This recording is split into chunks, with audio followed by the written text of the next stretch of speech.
Assalamualaikum warahmatullahi wabarakatuh. Saya Rofiqatul Mukarramah dengan NIM 0702032460. Program studi Ilmu Al-Quran dan Tafsir. Di sini saya akan memenuhi tugas ujian tengah semester mata kuliah English for Ulumul Quran. I will explain about interpreting Quran by Abdullah Said.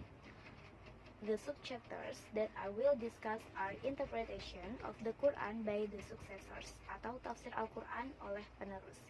Maksudnya gimana sih itu? Nah, diceritakan tentang ekspansi hegemoni muslim atau perluasan wilayah kekuasaan Islam setelah penaklukan abad pertama hingga abad ke-7. Islam terus berkembang dengan pesat. Namun, setelah wafatnya Nabi Muhammad, umat muslim harus bergantung kepada para sahabat yang menjadi penafsir otoritatif dari makna Al-Quran. Para sahabat pun juga sudah menyebar ke beberapa wilayah, di antaranya di Irak, Suriah, Mesir, Yaman, Mekah, dan Madinah. Banyak orang yang masuk Islam, tetapi tidak mengalami masa Nabi, yang mungkin berasal dari latar belakang bahasa agama yang berbeda. Hal itu membuat mereka sulit untuk mengakses makna Al-Quran secara langsung. Oleh karena itu, para sahabat yang terkemuka played a major role in ensuring that the text was understandable a new generation of Muslims. Banyak di antara umat muslim juga nih yang tidak mengetahui dialek Quraisy atau bahasa Arab yang sekarang bahasa resmi. Murid-murid dan para sahabat yang menjadi kelompok terpenting dari para pengamal Al-Quran, yaitu dengan tanda kutip the successors atau para penerus.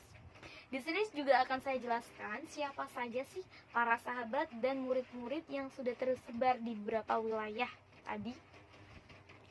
Di Mekah ada sahabat Ibnu Abbas. Di antara murid-muridnya yaitu ada Atta, Mujahid, dan Ikrimah. Di Madinah ada sahabat Ubay bin Ka'ab. Di antara murid-muridnya yaitu ada Abu Al-Aliyah Al-Riyahi, Muhammad bin Ka'ab Al-Qurazi, dan Zaid bin Aslam. Di Irak ada sahabat Ibnu Mas'ud. Di antara murid-muridnya yaitu ada Al-Hasan Al-Basri, Ibrahim Al-Nakhai, dan Masruq bin Al-Ajda. Sama seperti para sahabat, the successors had a somewhat personal approach to the interpretation of the Quran. Hal ini dicontohkan interpretasi istilah muttaqi yang dikutip lagi dalam tafsir Tabari. Di sini ada beberapa pendapat menurut para ulama. Yang pertama yaitu menurut Qatadah. Example, a muttaqi is one who believes in the unseen, praise and outlays money in the cause of God. Jadi seorang muttaqi ini adalah seorang yang percaya sesuatu yang tak terlihat. Jadi percaya pada yang tak terlihat. Muttaqi percaya pada Allah Subhanahu wa taala. Dan keyakinannya ini tidak terbatas pada hal-hal yang nyata saja, tapi juga pada kebenaran dan hikmah yang disembunyikan oleh Allah Subhanahu wa taala.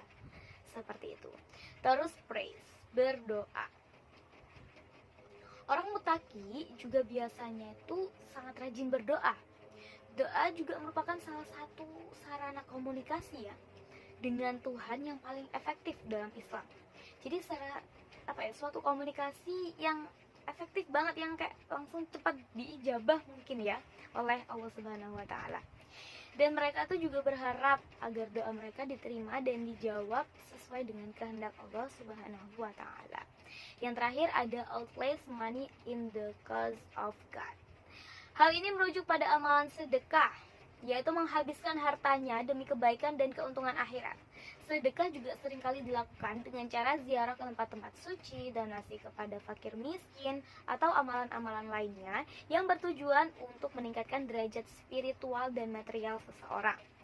Kesimpulannya menurut Qatadah, yaitu seorang muttaqi adalah individu yang komprehensif dalam agamanya, memiliki iman yang kuat, berdoa secara rutin, melakukan aktivitas kebaikan untuk meningkatkan rohani dan duniawi mereka sendiri maupun lingkungan sekitar.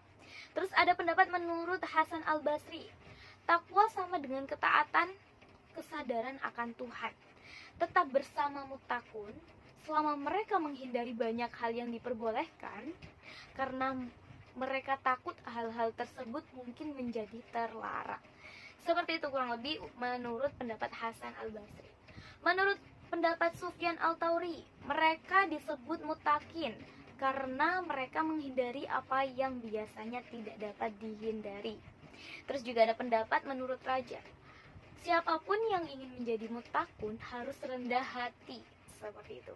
Yang terakhir ada pendapat menurut Umar bin Abdul Al-Aziz, takwa kepada Tuhan tidak dicapai dengan berpuasa di siang hari dan beribadah sepanjang malam. Tetapi takwa kepada Tuhan adalah menghindari apa yang dilarang dan melaksanakan apa yang diwajibkan oleh Tuhan.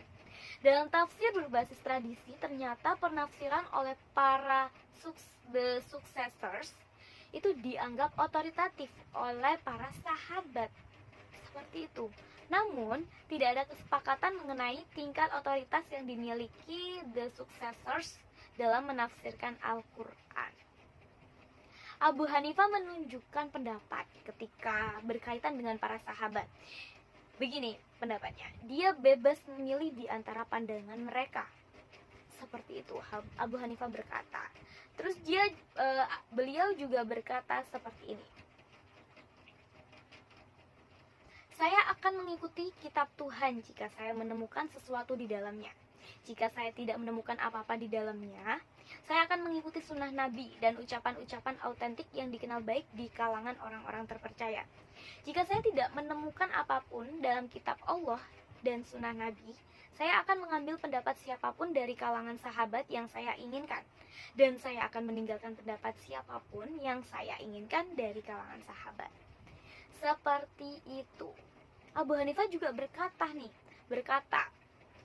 bahwa jika beberapa tokoh-tokoh Islam penting dapat melakukan ijtihad, maka Abu Hanifah juga dapat melakukan hal yang sama.